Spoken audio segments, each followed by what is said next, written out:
A lot of people seems to really love Project Hail Mary. Some are already calling it one of the best sci-fi movies in recent years. Honestly, I think they might be onto something. Not just because of the cool premise, Ryan Gosling, or the friendly alien. I think people respond so strongly to this movie because it does something a lot of crowd pleasers don't. It gives you a guy who feels like he could have been any one of us in that situation.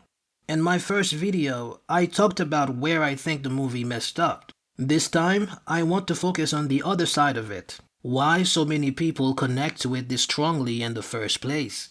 Right from the start, the movie gives you a man who wakes up from what looks like cryo-sleep, with no memory of where he is or how he got there, and he immediately starts panicking. Then the ship identifies him as the pilot, and his reaction is basically, no, not me. Back on Earth, when Strat tells him the mission is one way, he tells us straight up that he doesn't have it in him. That matters more than people realize. Grace doesn't feel like some built-in movie hero. He feels like a normal person who understands what the right thing is, but is also terrified of dying. The clearest version of that comes when Strat tells him exactly what this mission is. One way, no return, astronauts die in space. Grace understands it immediately, and still panics, because knowing the right thing and wanting to die for it are not the same thing. What helps is that the movie doesn't only make Grace feel human in the big panic scenes, it makes him feel human in the smaller ones too. Look at how he is in the classroom. He's clearly smart, but he doesn't carry himself like one of those movie geniuses who always has the answer ready. A kid asks if the space dots are eating the sun, and instead of turning into a lecture machine, he awkwardly dodges it, tries to throw it back to the parents, then distracts the class with the beanbag is lava. Just a smart guy who jokes when he's uncomfortable, stalls when he doesn't know how to say something, and try to keep the mood from getting too heavy when things start getting scary. Then the movie doubles down on that with Strat. She shows up at the school, starts pressing him, and he's still the same guy. Awkward, defensive, trying to act like he doesn't care, even while you can tell he absolutely does. That is a huge part of why people relate to him so easily. By the time the bigger emotional moments happen later, you're not adjusting to who he is, you already know him.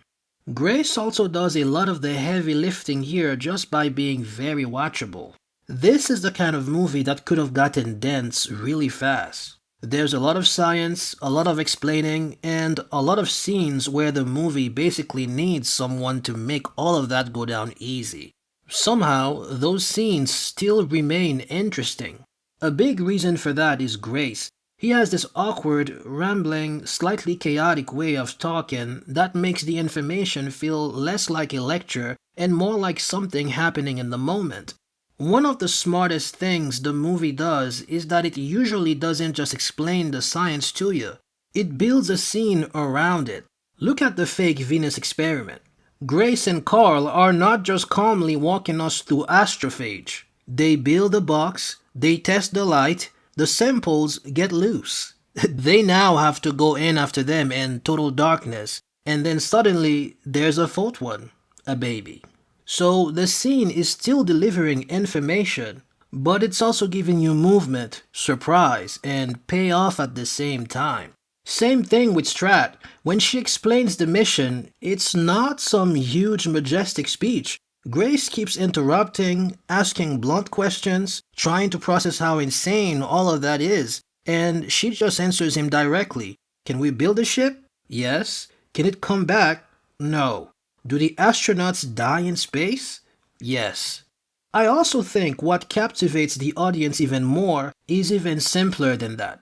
The movie is almost always handing you a new question before the last one has time to fade out. Grace wakes up alone, so the question is, where is he? Then he realizes that's not our son, so now the question becomes, what happened? Then we cut back to Earth and the question becomes, what are these things? Why are they heading to Venus? And can anyone stop this? Once Grace is pulled into the mission, the movie keeps doing that over and over again. What is astrophage? How do they breed? Can they power the ship? What is waiting at Tau City? Who is on the other ship? Can Grace talk to it? Those questions are usually very easy to grab onto. You're rarely sitting there trying to decode what the movie wants from you. It's usually right there in front of you. Figure this out, solve this, catch this, answer that. Even then, that still isn't the biggest reason people get attached to this movie. Because once Rocky shows up, it stops being just a really watchable sci-fi movie and starts becoming something else. The arrival of Rocky is the point where the movie really switches gears. Before he shows up, Project Hail Mary is running on grace, mystery, and problem solving. That already works. Rocky now brings a whole new feel to it. Now there is surprise, comedy, misunderstanding, back and forth, and actual chemistry. We're no longer watching one guy alone trying to carry the scenes. Now there are two. The movie is very smart about how it rolls that out. First, Rocky is scary. Then, he is confusing. Then, he gives Grace oxygen. Then, they're using clocks and numbers. Then, they're trying to communicate by translating Rocky's language, which personally I felt that they did that way too easily. But the point is, every few minutes, the Rocky storyline gives you something new to savor. That's why Rocky doesn't feel like one good scene or one fun character. He feels like a refresh button. The movie stops being just about isolation and survival and starts becoming about interaction, teamwork, and friendship. If you're enjoying the breakdown so far, make sure to like the video, subscribe, and turn on your notifications. This is the part where the movie goes from watchable to a must-watch. I think the real reason people end up loving this movie as much as they do is that at some point it stops being just about the mission. It becomes about these two. Once Grace and Rocky start settling into each other, the movie gives you way more than just problem solving. Now, you get friendship, you get affection, you get fun little moments such as Rocky watching Grace sleep, Rocky reacting to Earth, Rocky saying things like, Rocky hate Mark, Rocky saying he's happy he's not alone. Those are the kinds of moments that push the movie past just being clever or entertaining, because they translate into emotions we can clearly understand. And what really helps is that Rocky isn't just there to be cute. He's useful, he's funny, he's a bit weird, he's vulnerable, and he needs Grace too. By the time you get to the bigger moments later, like Rocky offering Grace the fuel, Grace hugging him, the feeling that these two genuinely don't want to lose each other, the movie has already done the work. That's why those scenes end up working so well. Not because the movie tells you this friendship matters, but because by then you already feel it. So why does everybody love Project Hail Mary so much? I think it comes down to a very few simple things. The movie gives you a lead who is relatable. It gives you a version of sci-fi that is easy to follow without feeling dumbed down. Then, once Rocky shows up, it gives you a relationship that people get genuinely attached to. That doesn't mean the movie is perfect. In my first video, I talked about where I think it pulls back when it could have gone further. I still believe that, but I also think it's very easy to understand why so many people love this movie anyway.